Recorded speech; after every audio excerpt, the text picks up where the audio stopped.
Wapendwa wasikilizaji wangu, ninataka kuwasalimia mahali popote ambapo mlipo. Kwa majina yangu ninaitwa Overseer Elias Gitoka wa kanisa la CFF Weumereria, na nimekuwa nikiongea juu ya wafalme wa Yuda kama vile ambavyo mnajua, na nilianza kwa kuongea juu ya mfalme ambaye alikuwa anaitwa Rehoboamu wa kwanza. Wa pili wa Yuda alikuwa anaitwa Abija. Wa tatu alikuwa anaitwa Asa. Wa nne alikuwa anaitwa Jehoshafatu. Wa tano alikuwa anaitwa Jehoramu. Wa sita nikakwambia ya kwamba alikuwa anaitwa Ahazia, na wa saba nikakwambia ya kwamba alikuwa anaitwa Athalia, na Athalia alikuwa mamake Ahazia.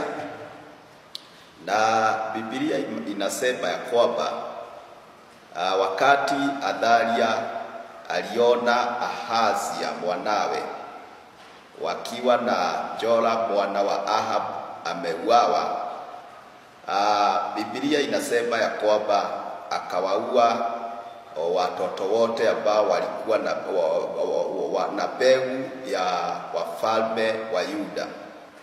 Na kwa hivyo wale ambao aliua ni watoto wa mtoto wake huyu ambaye alikuwa anaitwa Ahazia, maana ndio walikuwa wawe mfalme wa wafalme badala ya Ahazia. Akawaua wote, na alipowaua akakalia kiti cha ufalme wa Yuda. Kwa hivyo Athalia ndiye alijifanya kuwa mfalme. Tigo ikaririo aikaririo gĩtĩ-inĩ gĩa ũthamaki wa Juda, nĩ kwĩikarĩria eikaririe arĩkia kũraga ciana cia mũriũ Ahazia. Yani nĩ twana tũrĩa twamwĩtaga cũcũ, atũragire tuothe agĩcoka agĩikarĩra gĩtĩ. No nĩ ndakwĩrire atĩ hĩndĩ ĩyo oraga twana tũu,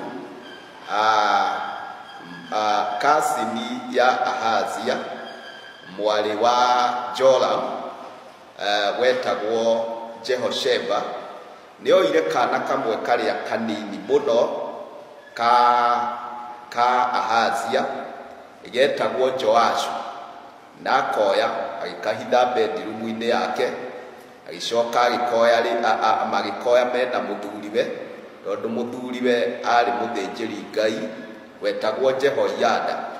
Magĩkahitha thĩinĩ wa nyũmba ya Ngai kwa ihinda rĩa mĩaka 6, na mĩaka ĩyo 6 nĩyo Athalia akĩrĩ mũthamaki wa bũrũri ũcio wa Juda. Magĩkahitha mĩaka 6 nĩgetha gatikoragwo nĩ cũwe.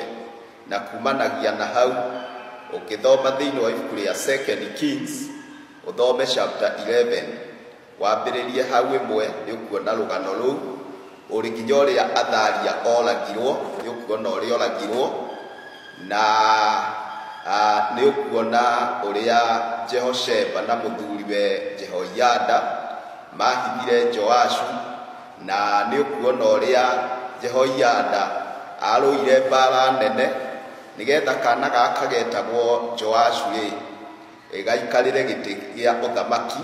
Na nĩũkuona ũrĩa oragire nginya Athalia, mũtumia ũcio warĩ mwaganu weikarĩirie gĩtĩ, na woragĩte twana tũrĩa twamwĩtaga cũcũ. Maũndũ macio mothe no ũmone thĩinĩ wa ibuku rĩa 2 Kings chapter 11. Na Jehoiada nĩakĩrũire mbara ĩyo mũthĩnjĩri Ngai nginya agĩikarĩria kana gaka getagwo Joashu gĩtĩ-inĩ gĩa ũthamaki. Rĩu ũmũthĩ tũrakĩrora thĩinĩ wa ibuku rĩa 2 Chronicles. 2 Chronicles nĩ ibuku rĩa maũndũ ma matukũ ma tene, wa 2:24 kwambĩrĩria hau ĩmwe. Biblia inasema ya kwamba Joashu alikuwa mwenye umri wa miaka 7 alipoanza kutawala Yuda, naye akafanya mambo mema mbele za Bwana wakati wote ambao Jehoiada huyu kuhani ambaye ninakuambia kumhusu alikuwa hai.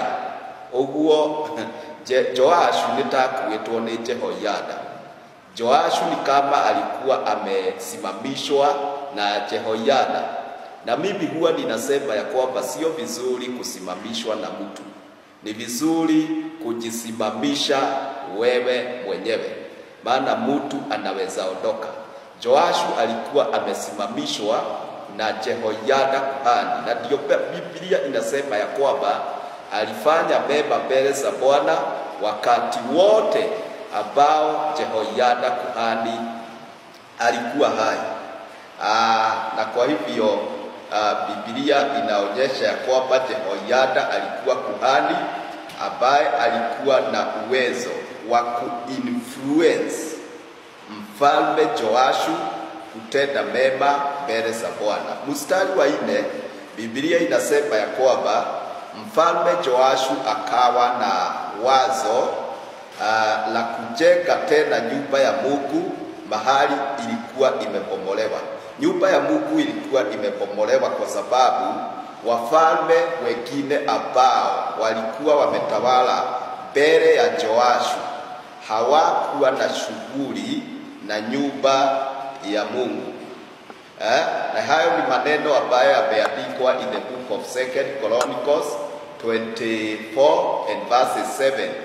Na huo mstari wa 7 mulaini ucio uronania ati athari ya mutumia uyu wari mwaganu ari na ciana ciari ngũrũki mũno ciaingĩrire thĩinĩ wa nyũmba ya Ngai, ikiananga nyũmba ya Ngai, makĩoya indo iria ciarĩ thĩinĩ wa nyũmba ya Ngai, magĩcioera na iria ingĩ magĩtwara thĩinĩ wa nyũmba ya Baali. Ciana ici cia Athalia. Na kwa hiyo lakini Joashu huyu mfalme, huyu kijana mdogo, kwa sababu ya kufanya kazi na kuhani wa Mungu ambaye alikuwa anaitwa Jehoyada, akawa na mzigo wa kujenga tena maporomoko ya nyumba ya Mungu. Na kwa hivyo Biblia inasema ya kwamba akawakusanya makuhani na Walawi, alafu akawaambia ya kwamba wachukue sadaka ya kujenga tena nyumba ya Mungu kwa wana wa Yuda na Yerusalemu. Na Biblia inasema ya kwamba akawaambia ya kwamba wafanye hivyo upesi. Lakini Biblia inasema ya kwamba makuhani na Walawi walilegea kufanya hivyo. Makuhani na Walawi walilegea kufanya hivyo. Na ninapoendelea ni vizuri niwaambie, sio vizuri kulegea kujenga nyumba ya Bwana. Sio vizuri kulegea kufanya kazi ya Bwana. Bible inasema ya kwamba makuhani na Walawi walilegea kufanya hivyo. Walilegea kuchukua sadaka ya kujenga tena maporomoko ya nyumba ya Mungu. Na kwa hivyo Joashu akamuita Jehoyada kuhani mkuu, akamuuliza, ni kwa nini haujawaambia makuhani na Walawi wachukue sadaka ambayo Musa mtumishi wa Mungu aliambiwa na Mungu iwe inashukuriwa, iwe inatolewa kwa sababu ya hema ya makutano? Baadaye Joashu akawaita watu, wakatengeneza sanduku ya